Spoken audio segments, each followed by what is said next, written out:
This is the Relevant Podcast.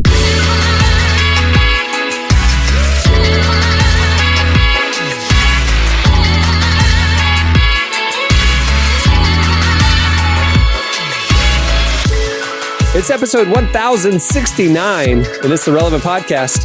Here in Orlando, I'm your host, Cameron Strang, and joining me from Loverland, Virginia, it's Jesse Carey. Hello, hello. From Austin, Texas, author, speaker, podcaster, Jamie Ivey. Hey, guys. And Derek is out this week once again. Last week, he was out changing the world in D.C. This week, I think he just slept in. I don't know what he's doing this week. But in his stead, we are happy to welcome our very own downtown Emily Brown. Hey, y'all. Did we determine if is it Midtown or Uptown? Because I thought it was Midtown. I think we're going This is small all town confusing. Emily Brown. Yeah. I think it's small town Emily Brown. No, I heard Midtown, but I live in a big town now. It's not big. It's a midtown. Big. What if it's just town Emily Brown? Like she lives in town. Like, I don't know if it In rolls off the town tongue. Emily Brown. there you I go. like downtown. In town. We're getting warmer. Yeah. All right. Well, we have a great show in store for you. Despite this start, we have a great show coming up. Boy and Bear joins us. You want to check that out. They have a brand new album coming out. It's a great conversation. You're going to love their music. Don't miss that. We also have your feedback at the end of the show and Relevant Buzz coming up next. But hey, before we get to Relevant Buzz, I have a question that I'd like to throw on the table, if that's appropriate. I think we here. decided Let's on go. downtown. I think we decided on downtown. Emily Oh, Brown. okay. Then let's go to Relevant Buzz. Okay, that's good. I still wasn't clear. I have a little note here that I just need to update. No, have you guys ridden Limes lately? Like Lime scooters?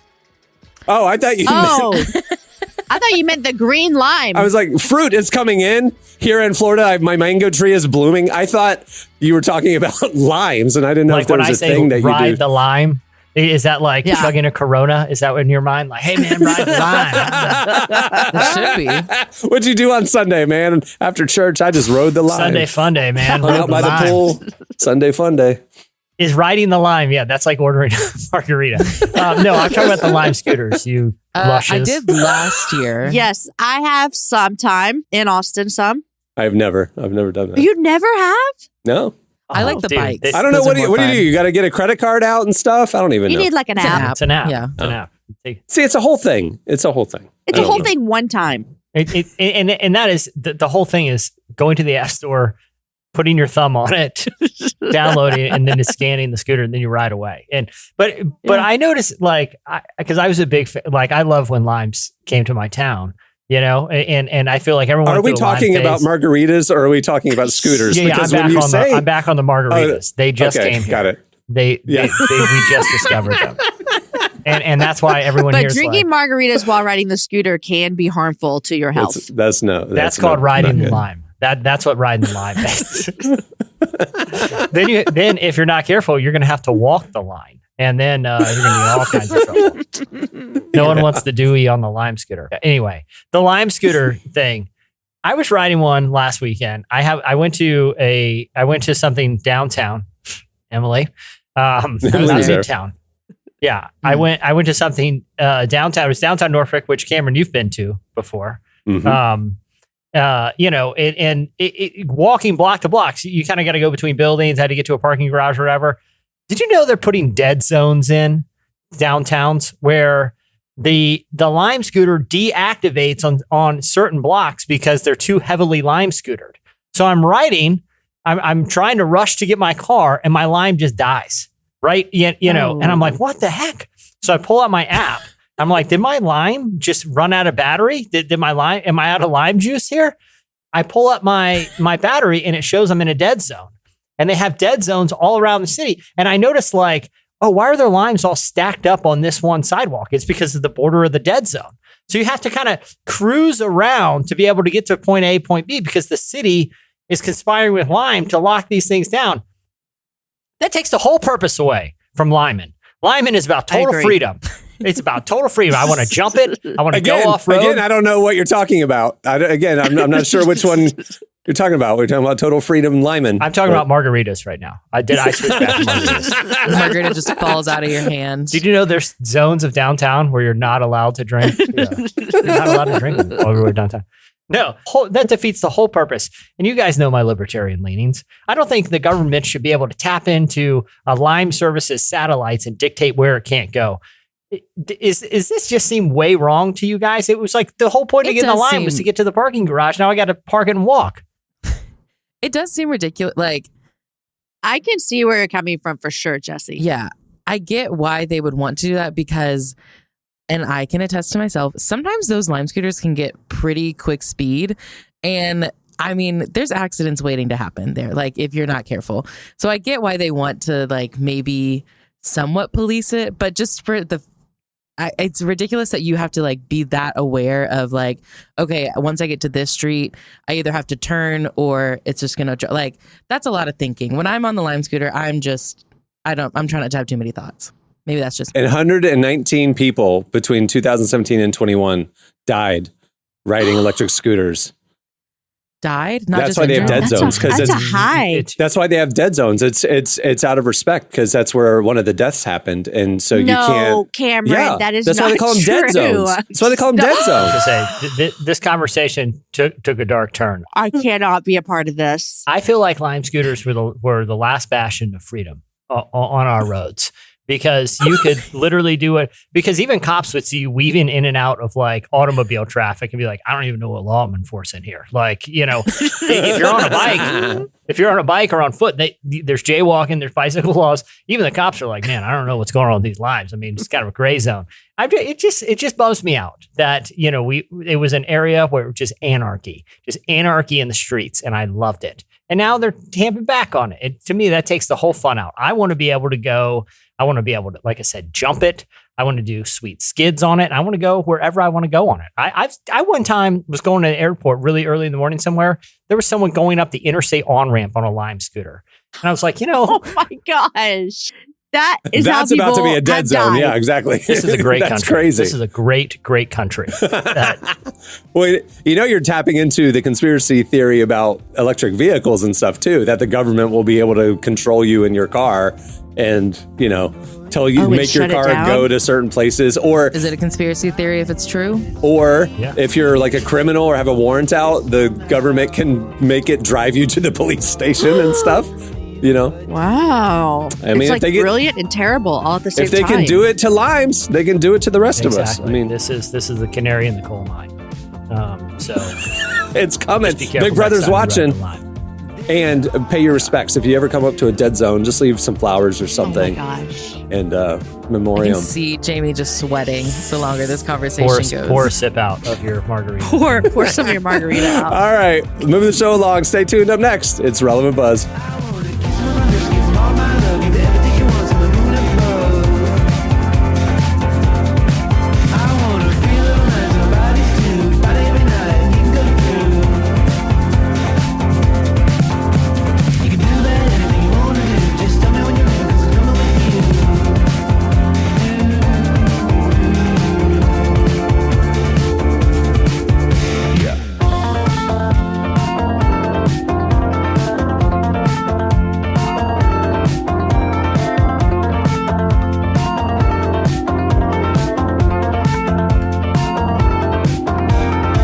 Flashback to last year. I was alone. You're listening to J.W. Francis. The song is Going Home to a Party. Today's podcast is brought to you in part by Mercy Ships. Globally, 5 billion people lack access to surgical care. In sub-Saharan Africa, there's only one surgeon for every 200,000 people. Mercy Ships provides free, life-transforming surgeries for people who have little to no access to medical care. They help the blind see, straighten twisted limbs, remove deadly tumors, treat cleft conditions, and so much more. With state-of-the-art hospital ships, they provide safe surgery to children and adults living with treatable conditions, and it's completely free of charge. They do all this work with an all-volunteer crew of professionals who donate their time and talents. Surgeons, stewards, nurses, engineers, and more make the world a better place. Your donation today provides free, safe surgeries to people in desperate need of help. All gifts are matched, so please donate today at mercyships.org/relevant. Okay, it's time for Relevant Buzz. All right, Emily, tell us what's happening at the intersection of faith and culture this week. There is a really interesting study that came out about YouTube. Apparently, if you YouTube? watch too much of it, you'll be depressed. Oh, wow. Oh, okay. I Wait, think you wait. could fill in the blank with anything. If you are on your phone too much, if you're on a Lime scooter too much, Yeah, yes. we ride the lime much. a little too far. Yeah. So there's a study that came out that found that people who spend more than 2 hours a day on YouTube were likely to report feeling more alone, more anxious, more depressed. And just really the longer you spend on it, the more you feel these negative feelings. And this is really interesting because Yeah, but this is a chicken egg thing to me. It's like if you're depressed, you're more likely to isolate yourself and spend multiple hours a day on YouTube. Or is it because you spend multiple hours a day on YouTube, you're depressed? I mean, Well, and it's the other thing. Is it about the content or just about consumption? I think it's You know the what I'm saying? isolation. Because you can have your TV on for 4 hours, but the family's milling around, or you could watch it with other Yeah. people. I think it's the solo screen time isolation aspect of it. Right. probably. Yeah. And that's what it is. It's more of the isolating factor because no one really puts on like YouTube with a big group of people. Let's watch some YouTube right now. You know, like you'll put on a movie with friends, but Right. YouTube, you're probably just watching that by yourself in your room or something like that. So it is just like already by nature sort of an isolating thing. But I think, Cameron, to your point, it sort of does go both ways where, you know, the longer you spend it, obviously, the more you feel that way. But from the study, it doesn't depend on the content. Like it's, even if you're watching like happy videos, you're still just by yourself. And eventually what happens is maybe you get into these videos and you just start seeing the way that other people are living and you start comparing yourself to them if you're watching like influencer videos. So there's a lot of different factors there. But what was just really interesting is the largest demographic that watches YouTube is people between the ages of 18 to 35. And so these people are spending... So our audience. Our audience, right. And Yeah. so, you know, people are not going out and meeting with friends and making experiences. They're staying home alone, watching YouTube videos, watching other people have lives and live experiences. I was going to say when you brought the study up, I was like, it makes me think of, you know, I have a son who's in that age bracket and that it could come from like... He's COVID 35 don't- years old, everybody. He's 35 Yes, years it's my old. oldest. COVID did a number on all of us for sure. But if you think about that demographic as well, like they were just coming out of high school, some of them in the younger age of that, just coming out of college. And so it just shut down their lives for so long that for people who were already in the workforce, I feel like it shut down our lives for sure. But then we went back into work and we went back and we had to do work different ways. But these kids that were in high school and university, I feel like it just put them into their rooms in this like isolation. And so YouTube became like the thing that they spent so much time doing. And maybe not they were depressed before, but all that isolation with COVID and then spending all that time on YouTube. And then it just led to more feelings of depression than before. This study does not surprise me in the least bit. But see, I literally think of this study because of everything you just said. Like this younger portion of this generation is like has gone through a lot, and the isolation stuff, and it seems like the mental health impacts are just now coming to light. So it's almost like you could look at anything that they do, that demographic does, and you could say that thing causes depression because they're depressed. Oh, TikTok causes depression. YouTube causes depression. Well, yeah, I was going to say, is it just like the internet at large? You know, That's what what I'm I saying? would say, Like, Jesse, yeah. and it happens to be the portal that they, because like I don't spend a whole lot of time on YouTube. You know what I mean? Like, I mean, listen, I watch Lime accident bloopers as much as the next person on YouTube. But See, I would have thought you're a big YouTuber because of all the conspiracies, not political conspiracies, but like your the Bigfoot fun type. ones. Yeah. The fun ones, the harmless Listen, ones. I'm not saying I don't watch that. I'm just saying, compared to the spectrum of media consumption, it is part of my life. But like, you know, I'm more depressed, like doom scrolling Twitter on the average morning than I am on, you know, YouTube. But I do, to Jamie's point, like, I think it's one of those things where any of these major platforms are run by algorithms that feed us what it thinks we want to see in the moment. And like you were saying earlier, Cameron, if you're coming in or, you know, to your point earlier, Emily, like if, you know, these are isolated experiences. And oftentimes when people feel isolated, you know, they want to see things that might feed their mood. And if they're alone, that mood is loneliness. And the algorithm, whether intentionally or unintentionally, is going to serve you content that is going to keep you on the platform. And if what keeps you on the platform is something that, speaks to how you're feeling at the moment, well, if you're feeling depressed in the moment, it's probably going to make you feel more that way. It's sort of like the old Marshall McLuhan idea that the medium is the message, that anything long enough, the content of the and this is pre-internet, right? But the content of whatever the thing is, so the billboard or the magazine ad or what, or the TV commercial, eventually the message becomes irrelevant, and the medium is it's just, I'm seeing consumption via billboards on my drive to work. That becomes the message that I receive. It's just that I need to consume. I feel like this is the same way. These algorithms feed the mood more than necessarily the content they're serving does, Interesting. All right. What else do you have, Emily? Well, we've reported on this before, but church attendance has been on the decline for the last few years, but there was a really shocking report from Lifeway Research, which found that in 2022, the Southern Baptist Convention specifically lost 500,000 members. What'd you do, Jamie? Well. It's come full circle. Now's the time. Tell all.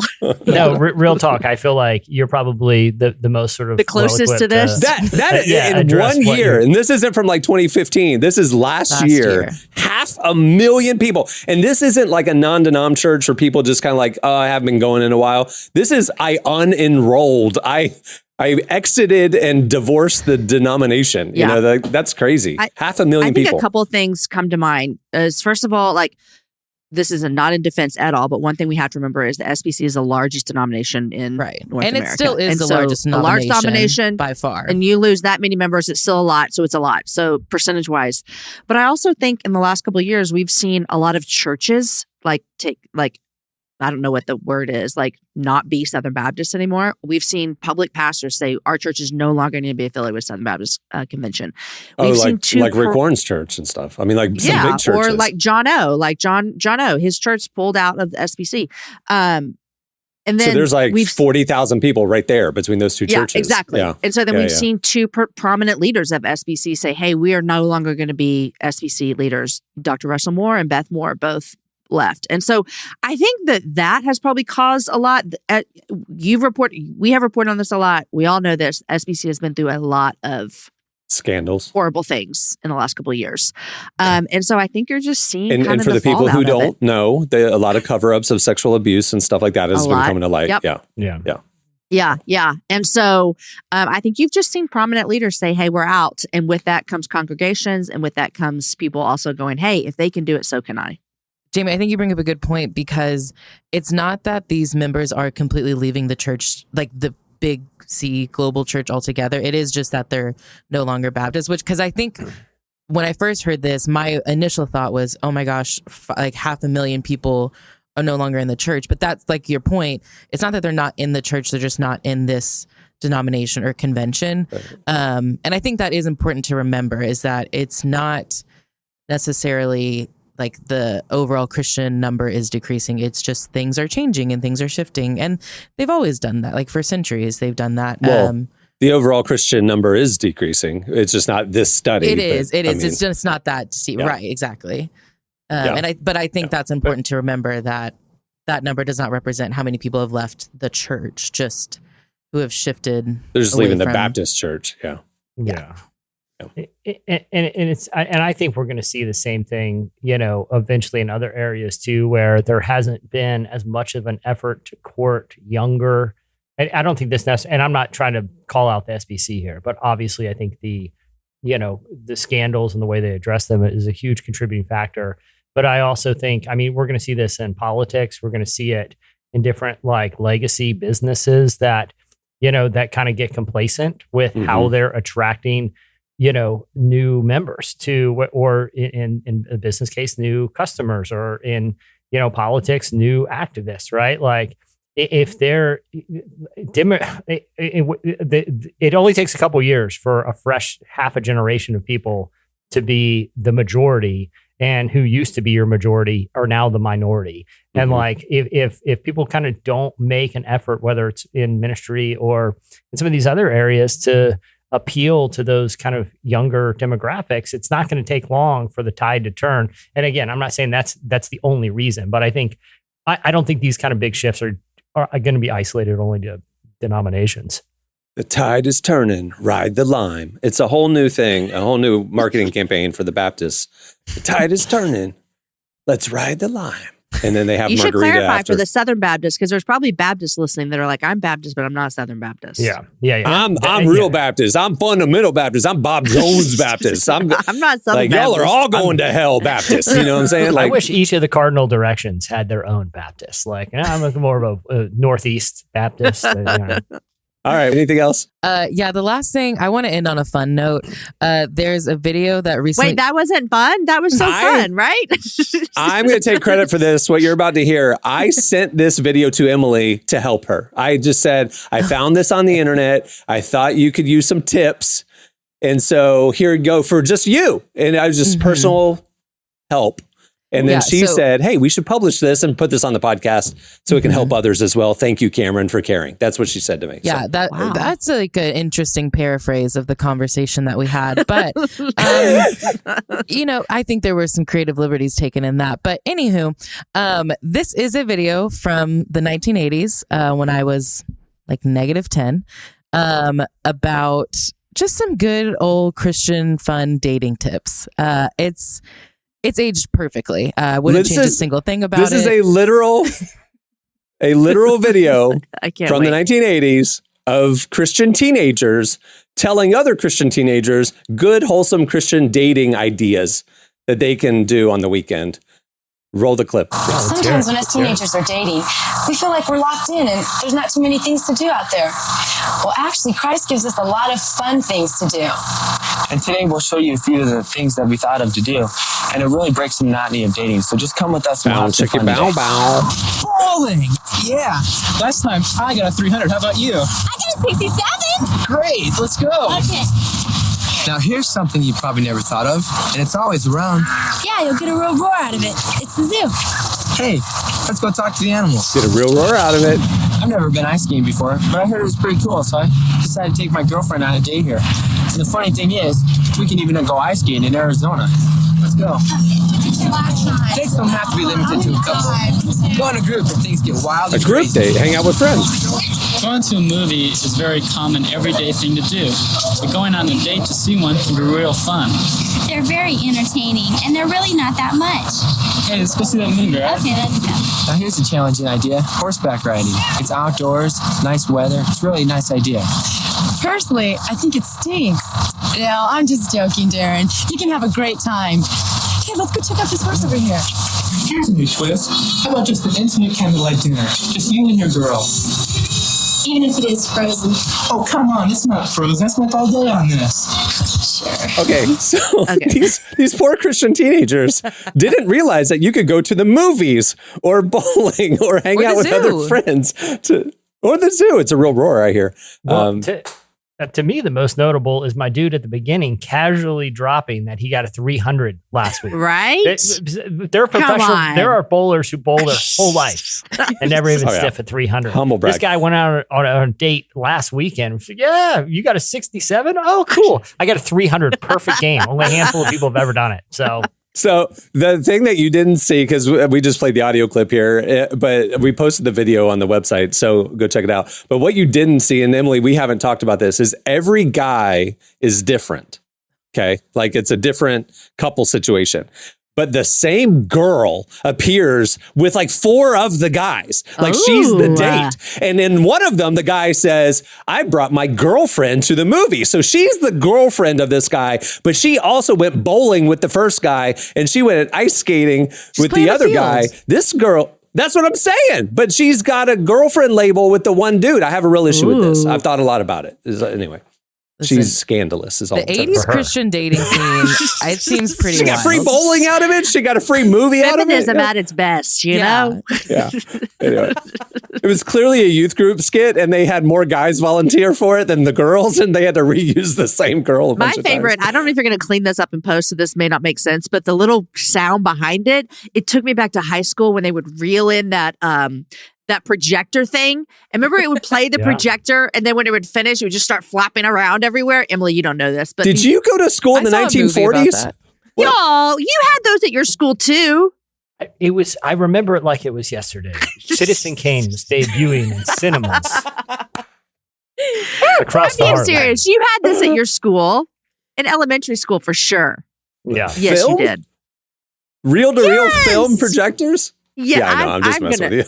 Okay. All right. Well, there you go. That's it. Christian dating tips. We'll post the whole video over at relevantmagazine.com. Make sure to check it out every weekday for the latest at the intersection of faith and culture and wholesome dating tips. And if you happen to be a girl that likes to date a lot of men, you should watch this video. Tell us There's if any of the opportunities tips for everybody. work, because I'd love to know. You've never been to the movies?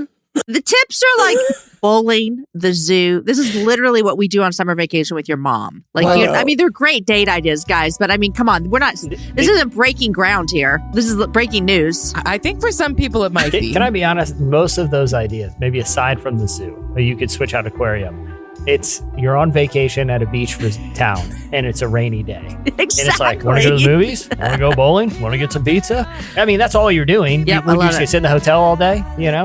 I like and that they watch this said video. you can go ice skating even in Arizona. Right. Why is that such an obscure idea? But Probably the church was based in Arizona that Yeah. made it back in the 80s, but that's my assumption. But yeah, I like that the whole problem they were trying to solve is that Christian teenagers who are dating are just stuck indoors with nothing to do. And so here's some ideas to leave the house. It's like, what? Anyway, all right, moving on. Stay tuned. Up next, Boy and Bear join us.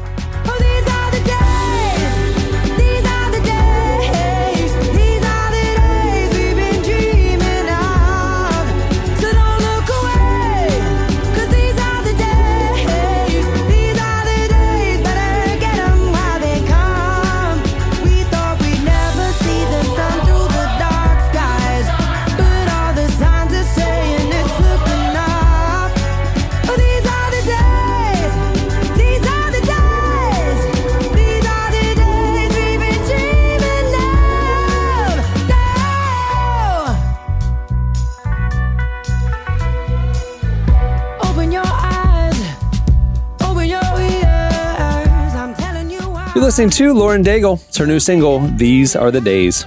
It's a very upbeat album. If you haven't heard it, check it out. Well, today's show is brought to you in part by the new book, God, the Science, the Evidence. We talk a lot about faith, but how often do we talk about science in the same breath? You might be surprised to discover just how deeply the two actually agree. For centuries, science has been used to dismiss the idea of God, but today an intellectual revolution is underway. Modern discoveries in physics, cosmology, and biology are consistently revealing the same truth. Creation isn't an accident. That profound reversal is what engineers Michel-Yves Bolloré and Olivier Bonassi investigate in their international bestseller, God, the Science, the Evidence. This book is a rigorous, evidence-based critique of materialism, inviting you to explore over a dozen scientific, philosophical, and historical domains. It shows that what was once seemed impossible, that science could point to a creator, is now supported by a vast and convergent body of evidence. With over 400,000 copies sold in Europe, this book is sparking a global debate. It's thoughtful, fascinating, and a powerful reminder that reason itself affirms the existence of God. Learn more and find out where you can purchase your copy today by visiting godthesciencetheevidence.com. Well, our guest today is Boy and Bear. They're a Australian indie folk band who are releasing their brand new self-titled album. We sat down with guitarist Dave Symes to hear about the band's new music, how the album came together, and where they hope to go next. Here's our conversation with Boy and Bear.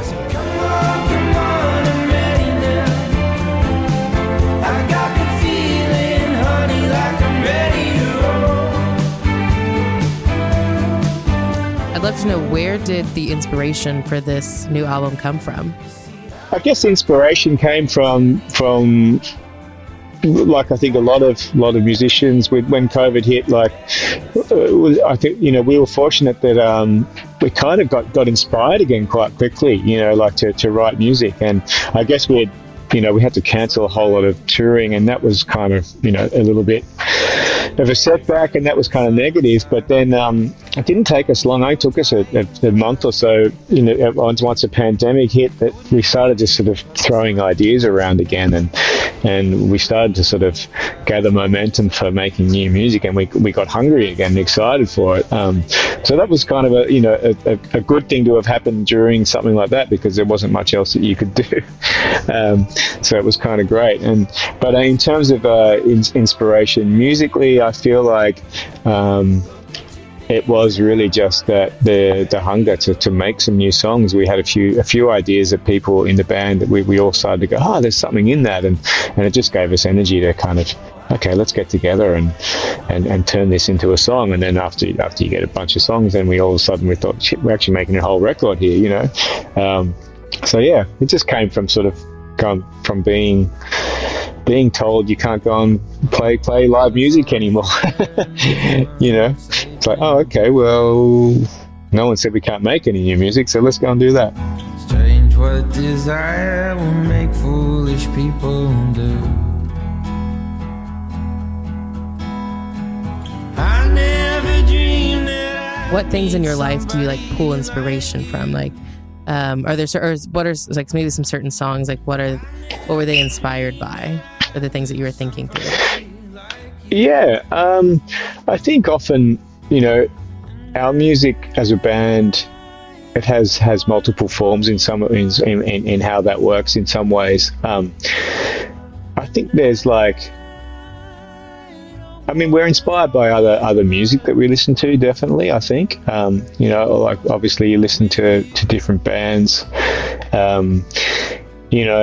I just recently got to see Beck play here in Sydney. He just did like a solo tour where he was just playing acoustic guitar and singing, which was really, and it was amazing. And then, sometimes like he just put out a new song himself like 4 months ago or something, and it's a real stripped back kind of more of an acoustic track, and that kind of definitely inspired me. And then the sound of his music inspires the whole band. I think we really gravitate to a few of his records.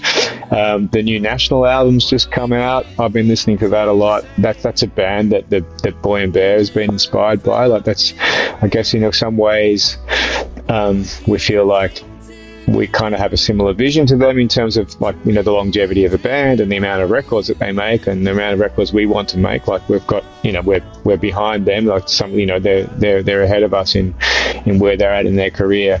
But, bands like that are inspiring for us because we sort of love the music that they create. We like the journeys they go on musically, and we like that they're kind of still doing it, and it's ageless, in what they do.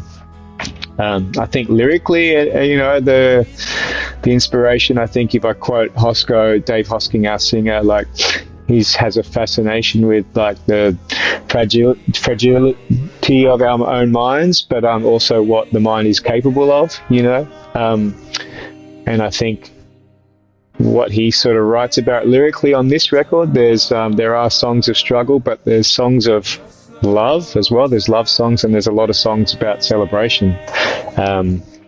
So yeah. you're hiding from me now.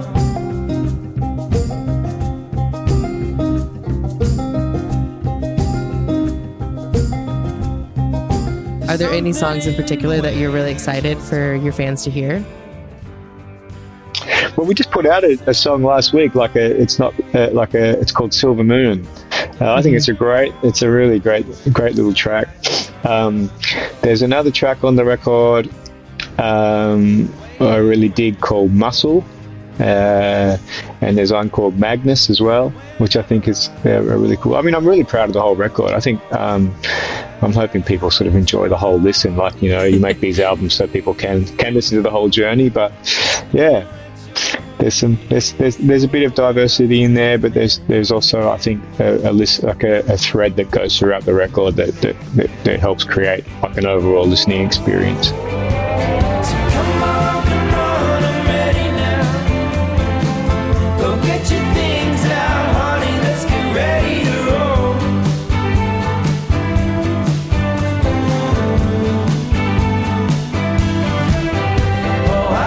what's next for you guys? Like, where do you want to be in 5-10 years?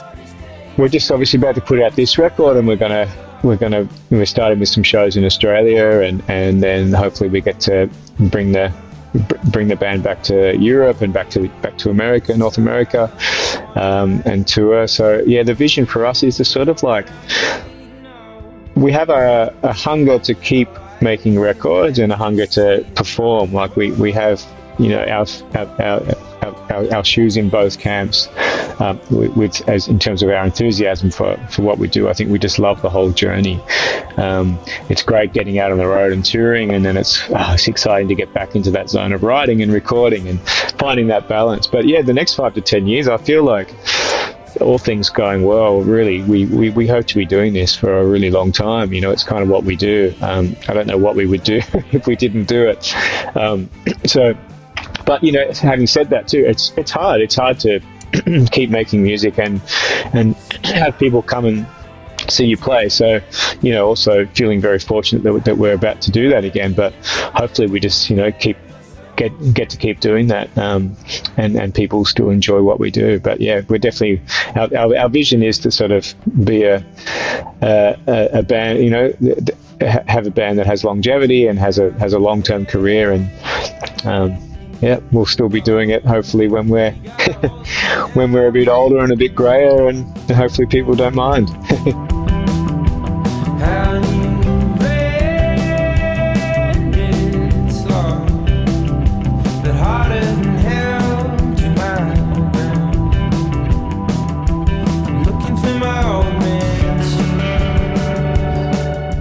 That was Boy and Bear. Make sure to check out their new self-titled album. It's out this week. It's great. All right, stay tuned. Up next, it's your feedback.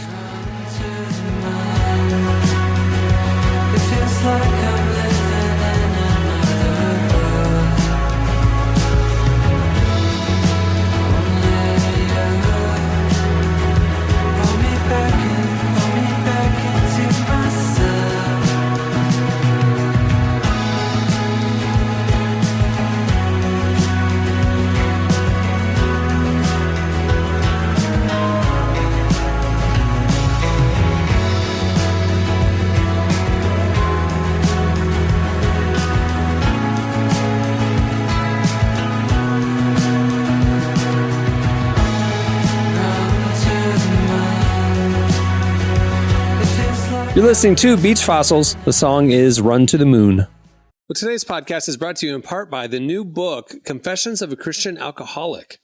Author Jonathan Seidel knows firsthand how even believers can get stuck in shame and destructive habits, especially when it comes to one of society's biggest obsessions, alcohol. In Confessions of a Christian Alcoholic, he details his spiral into disordered drinking and shares the 4-step process he eventually used to break free. There's hope for alcoholics who become Christians and for Christians who become alcoholics. Find Confessions of a Christian Alcoholic wherever books are sold. What if you could change a child's life with just $10? Right now, thousands of vulnerable children in East Africa are suffering from jiggers. It's a painful, preventable parasite that burrows into their feet. Soul Hope is the only organization treating it through foot washing, medical care, and durable closed-toed shoes that protect kids long after treatment. $10 may not seem like much in today's world, but when we come together, those small gifts add up to big change. Join the 10 for 10 campaign. $10 protects 10 small toes. Visit soulhope.org/10 to give now. One small gift makes a big difference. Again, that's Soulhope, SOLE, hope.org/TEN. All right, it's time for your feedback. Oh boy, we hit the jackpot on this one. So last week, for some reason, we got talking about Old Bay seasoning, and it's this thing that the crab district likes, you know, basically Virginia Beach up to Baltimore. They like crab country loves their Old Bay seasoning, and they think that everybody has heard of Old Bay seasoning. I learned this when visiting crab country last year. I had never heard of Old Bay, and I was looked at like I was some country bumpkin moron who wasn't suave enough to understand the chic seasoning that the sophisticates in crab country love and adore. And they were completely unaware that it wasn't a big deal elsewhere in the country. Just saying. Anyway. Well, I don't think anyone would accuse Old Bay users of being particularly chic. Like I said, they're mostly crab people who hang out by marinas and moors and things like that, and large raincoats. So. Well, it's not a class thing. That's all. We got talking about Old Bay and how it's regionally beloved. Well, and so the question this week is we asked you, what are some other things from your area or region that you guys love that's not a national thing? Well, Old Bay got offended because to imply that Old Bay wasn't beloved coast to coast, the official Old Bay seasoning account hit us up on Twitter and came after us to correct the narrative. So we apologize to Old Bay for misconstruing how beloved you are across the country by millions of fans. Did you see that? I went on their Twitter feed and last week they had a promo. This is how it's committed. This is what the kind of love Old Bay has out in the wild. Okay. Across our fine country. They were giving away free Old Bay tattoos. And there was a line down a block of people willing to get Old Bay tattoos for free. Did you see that post, Emily? And you were one of them. Oh, yeah. I have you don't see my neck? That's crazy. That's crazy. I feel like you would get it on your heart or like on your chest piece or something. On your like that. tongue, Just like Old Emily. Bay. You'd got to get full back piece. Right. Imagine if you were dating somebody and they open their mouth and you're like, what's that on your tongue? And it was an Old Bay tattoo, like on their tongue. Like that's how they were. Can you even tattoo your tongue? You're talking to a person with no probably tattoos. not. I know you can tattoo your lip. I know you can under your lip. You can get a lip. You can get a Old lip. Bay. All right. Anyway, you hit us up on Twitter at Relevant Podcast and told us some of the regional delicacies that your area is particularly proud of. Here's some of our favorites. There was a tremendous amount of people that weighed in on this. There are. They said in Winnipeg, we invented basically the best chicken finger dipping sauce, honey dill. I gotta be honest. Honey and dill are two words that do not sound like they should go together and do not sound like they should be anywhere near chicken tender. But when in Winnipeg, I guess. It's like a pickle, baby. Like it's got like a honey pickle flavor, which pickle and chicken goes good together. What's a pickle baby? What did you just say pickle baby for? What is that? I didn't say pickle baby. Pickle. I thought that's what you said. You did say pickle baby. You said it's a pickle baby. I'm like, is that a thing? It's a pickle maybe. Maybe baby. Call me maybe baby. Call me Gotcha. baby. Gotcha. I was scanning this whole list because there's a lot of feedback here, and I was looking for anybody from Texas because I wasn't here from the conversation. And Ray comes in, and you know what? I'm going to give Ray. He was kind on the first one. He said in San Antonio, South Texas, Selena. That's true. Mhm. Selena. Don't make fun of Selena. Don't say anything bad. You're gonna get beat up. But then Ray had to go on and say in San Antonio, breakfast tacos. He said we do them best. It's Tex-Mex at its Tex-Mexiest. Anything south is more Mex than Tex, and anything north is more Tex than Mex. He could have stopped right there. Ray, I would have been like, yeah, I love breakfast tacos in San Antonio. And then he had to say, and Austin wishes they could make a breakfast taco. Don't even start with Austin. Well, Ray, listen, I will start with Here we go. Austin because we have some amazing breakfast tacos here, and you need to come to Austin, and I can take you to the places that we have the best one. I would have been okay if Ray would have said, don't even start with me, Dallas. Okay. But Yeah. don't throw Austin under the bus, Ray. Dallas is just mall food, right? Like Dallas has chain restaurants and food courts. That's about it. Which Dallas, don't be offended. There's nothing wrong with that. You know, I can get down on a good food court. You put me at an active mall food court, I'm leaving full and very happy. Okay. I get dessert there too. You pop in a little Cinnabon. Get a little, when's the last time you had a couple Cinnabon minis? The last time I was at a Pretty good. mall in Right after you 1997. got done with your reel-to-reel movie that you were watching? Yeah. That's exactly right. Yep. Last year, I don't know if you course. guys watched Better Call Saul, but that one episode where Cinnabon, where Jerry from Parks and Rec eats a Cinnabon, throughout the episode.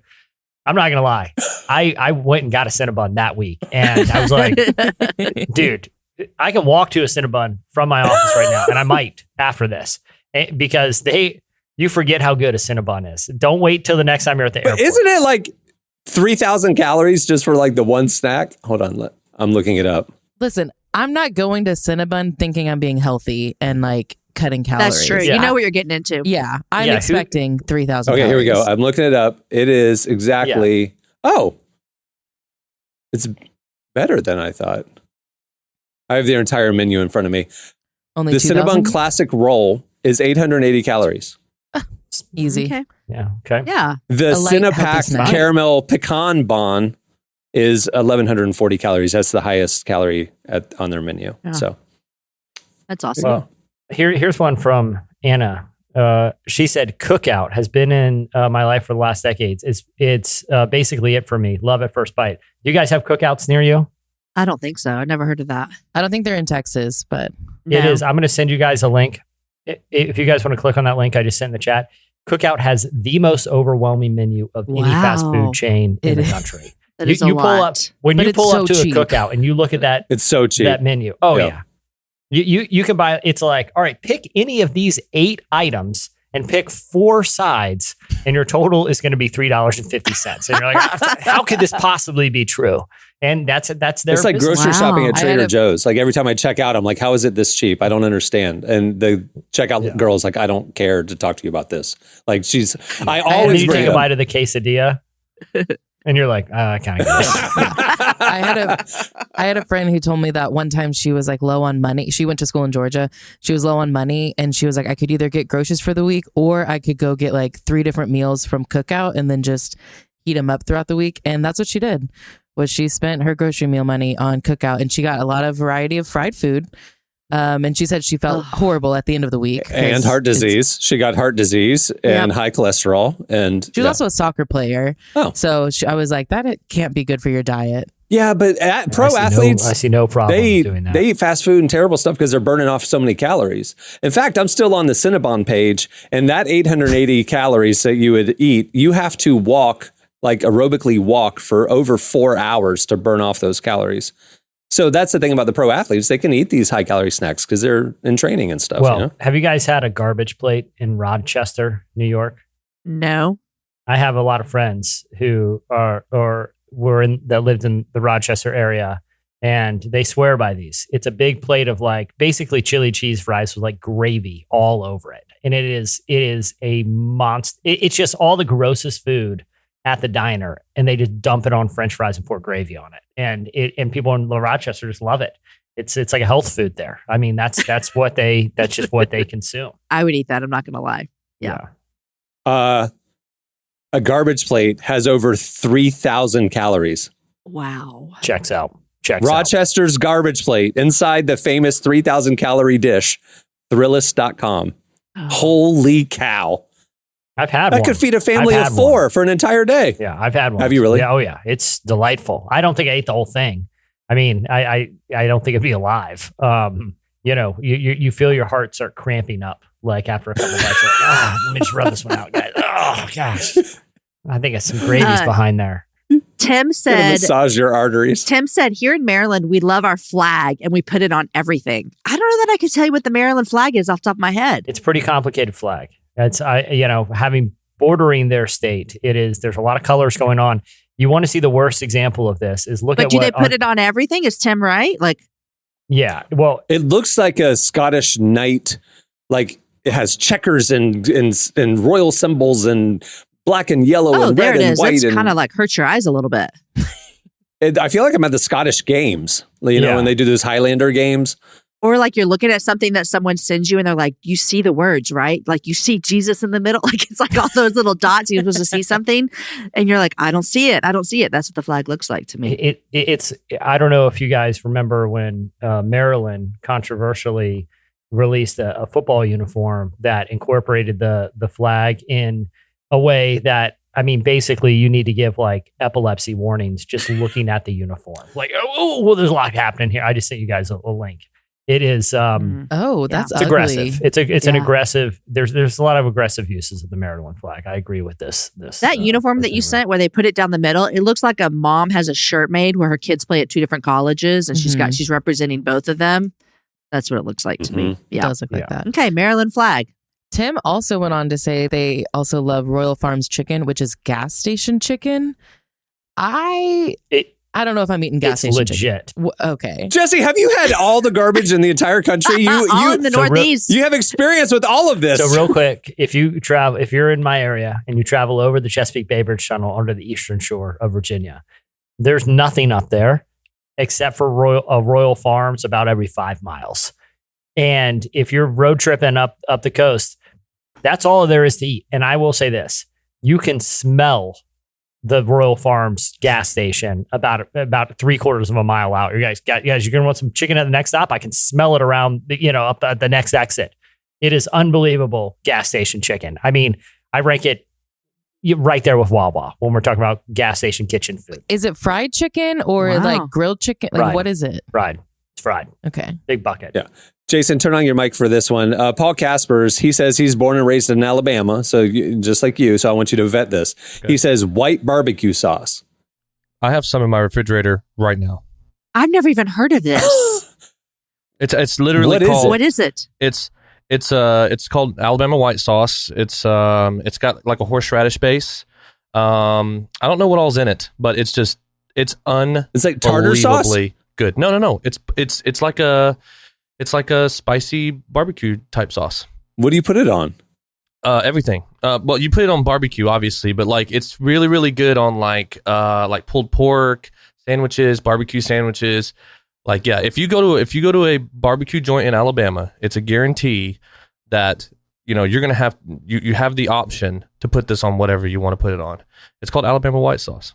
It's awesome. Paul Caspers also reps Cajun boiled peanuts from any gas station across the South. Oh, Cajun boiled peanuts. Never had them, but I know they're a big Unbelievable. thing. They're unbelievable. All boiled peanuts are that you buy on the side of the road are. I can't get down with the texture of mushy peanuts. I tried them one time and It's like a bean. it's gross. It's like eating beans. You know, But it's Delicious. not. I It's a don't pull peanut, over to so the it makes side of the you- road and have soggy beans handed to me.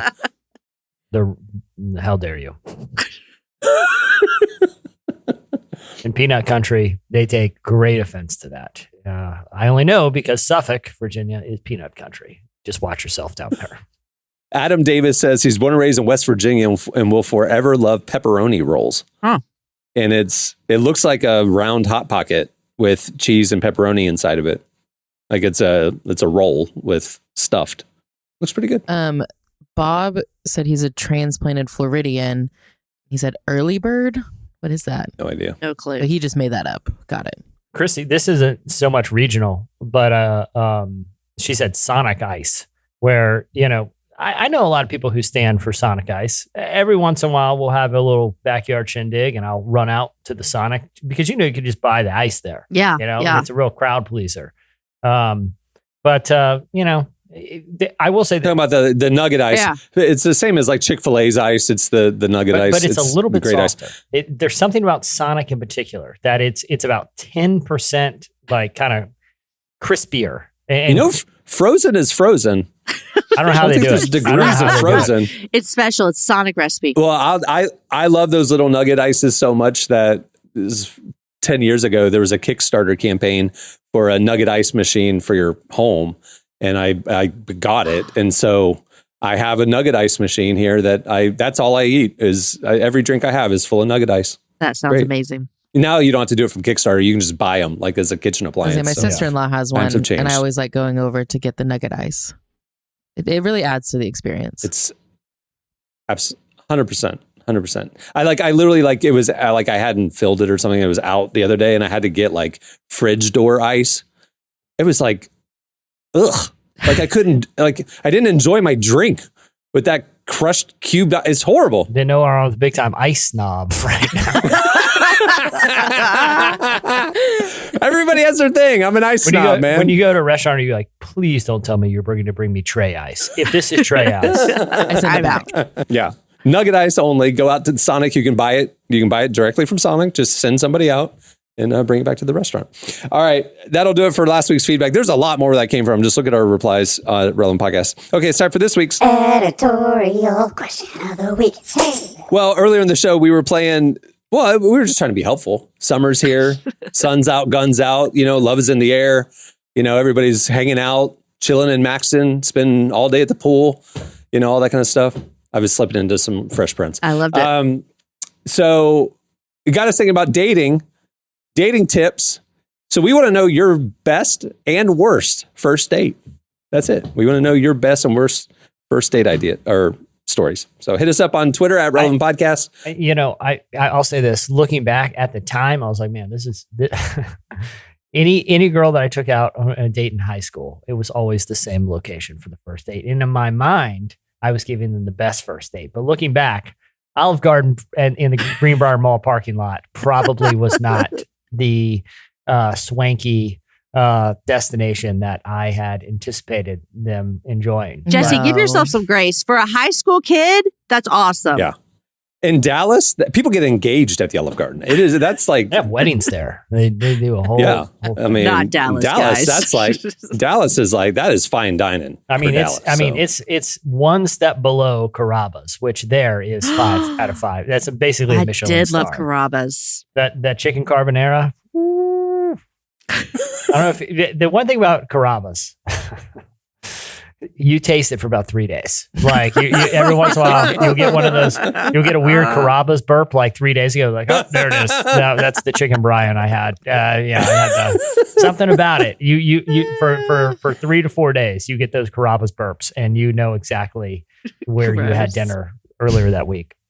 To celebrate each like anniversary, I assume you still celebrate your dating anniversary with your wife. Do you take her to Olive Garden? Just is that like your tradition? We don't need a tradition to go to Olive Garden in my family. It doesn't need to be a special occasion. It just someone looks at somebody in the family and goes, "Anybody want to go to Olive Garden?" You're like, actually, yeah, that sounds fantastic. Because real talk. I don't know when the last time you guys have been to Olive Garden.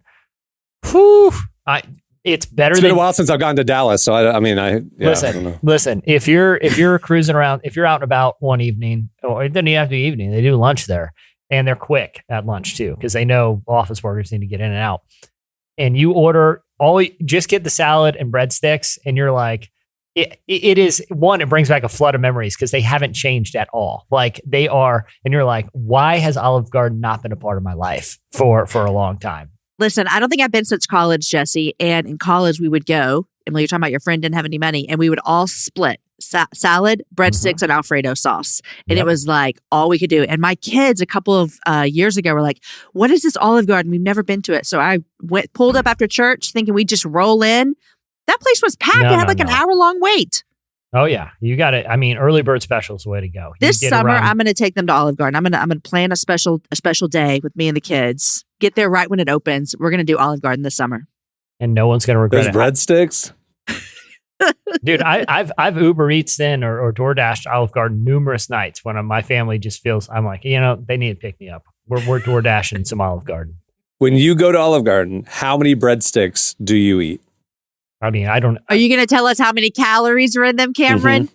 I was going to say, if you go to Olive Garden and you're counting your breadsticks, you're doing it wrong. You're at Olive Garden. Just eat the bread until you don't want to eat the bread anymore. I think people would normally eat like what, 3? 4? 3? Easy. 4. I'd go 4. 4? I'd okay. go 4.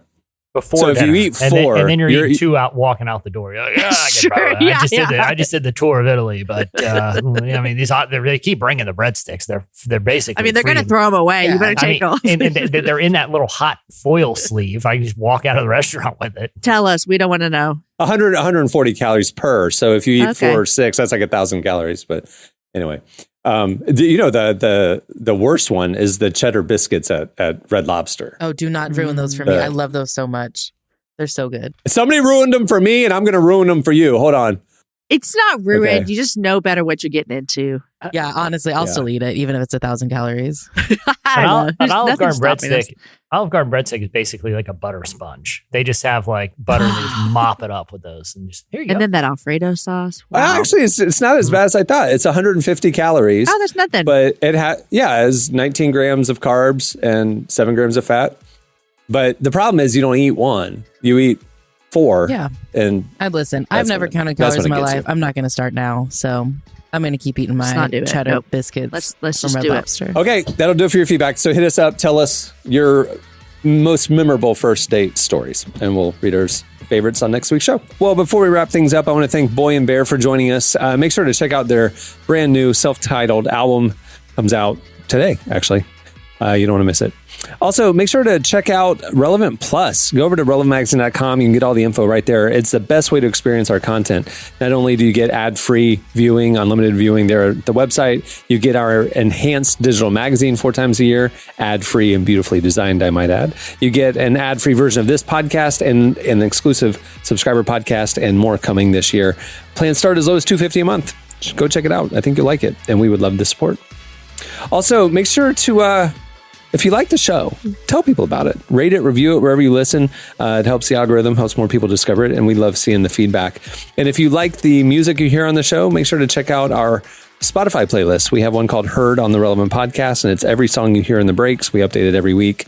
We also have a worship playlist, an indie playlist, hip hop. Go check them out. They're over on Spotify. Okay, on that note, we'll wrap it up. I'm Cameron Strang. I'm Jesse Carey. I'm Jamie Ivey. I'm Emily Brown. Midtown Emily Brown. And we will see you on Tuesday. Have a great weekend, everyone.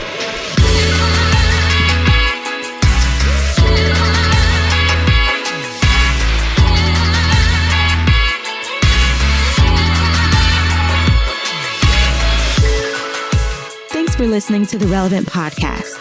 Check out our features, interviews, and news updates every day at relevantmagazine.com. And make sure to follow Relevant on Facebook, Twitter, and Instagram for the latest.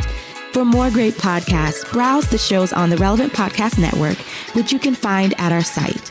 And while you're there, don't miss the all-new era of Relevant Magazine. A new issue releases every other month at relevantmagazine.com.